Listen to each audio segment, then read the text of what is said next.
প্রিয় ভিউয়ার্স, আজকের এই ভিডিওতে আমি আপনাদেরকে এই যে কি দেখছেন, এটা একটা ইয়ারফোন, তাই না? দেখেন আমার হাতে এটা একটা ইয়ারফোন। আজকের এই ভিডিওতে আপনি এই ইয়ারফোন সম্পর্কে এমন একটা তথ্য জানতে পারবেন যেটা জানলে পরে আপনার হৃদয় কম্পন সৃষ্টি হবে। আমি জানি না আপনি এর আগে ঠিক এই তথ্যটা জানেন কিনা। আজকের এই ভিডিওতে আমি আপনাদেরকে এই ইয়ারফোন সম্পর্কে এমন একটা তথ্য দেব যেটা আপনি সত্যিকার অর্থে যদি শিক্ষিত মার্জিত মানুষ হন, এটা আপনার হৃদয়ে দাগ কাটবে, আমি বিশ্বাস করি।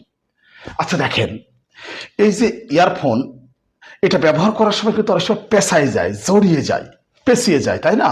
দেখেন ব্যবহার করতে করতে অনেক সময় কিন্তু এরকম পেঁচিয়ে যায় ইয়ারফোন। আচ্ছা এবার আসেন মূল আলোচনায়।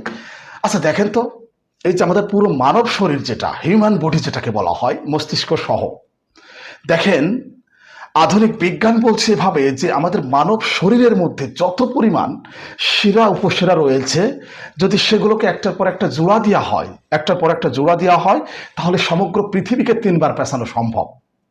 আপনি মনে হয় বুঝতে পারছেন না, আপনি মনে হয় এটা বুঝতেই পারছেন না।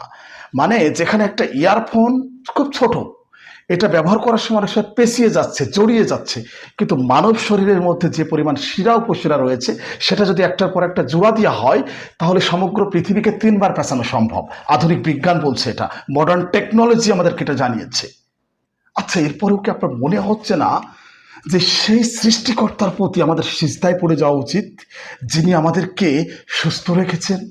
দেখেন এই যে এত পরিমাণ শিরা উপশিরা নিয়ে আমরা ভূপৃষ্ঠে বিচরণ করছি, কঠিন কাজ করছি, পরিশ্রম করছি, দৌড়ে ফুটবল খেলছি, ক্রিকেট খেলছি, কিন্তু জড়িয়ে যাচ্ছে না, পেঁচিয়ে যাচ্ছে না। তার মানে কেউ একজন তো আছে, মানে আমাদেরকে কেউ একজন নিখুঁতভাবে পরিচালনা করছেন, নিখুঁতভাবে দেখভাল করছেন, নিখুঁতভাবে আমাদেরকে দেখভাল করছেন। এটা আমাদেরকে বুঝতে হবে। যেখানে একটা হেডফোন বা ইয়ারফোন ব্যবহার করতে করতে জড়িয়ে যায়, পেঁচিয়ে যায়, সেখানে তো মানব শরীরের মধ্যে যত পরিমাণ শিরা উপশিরা আছে, জড়িয়ে যাওয়া বা পেঁচিয়ে যাওয়ার কথা ছিল, কিন্তু পেঁচায় না, জড়িয়ে যায় না। এখানেই আপনাকে বুঝতে হবে যে কেউ একজন আমাদেরকে নিয়ন্ত্রণ করছে, যিনি তার নিখুঁত তত্ত্বাবধানে আমাদেরকে রেখেছেন। আমার মনে হয় বুঝতে পারছেন।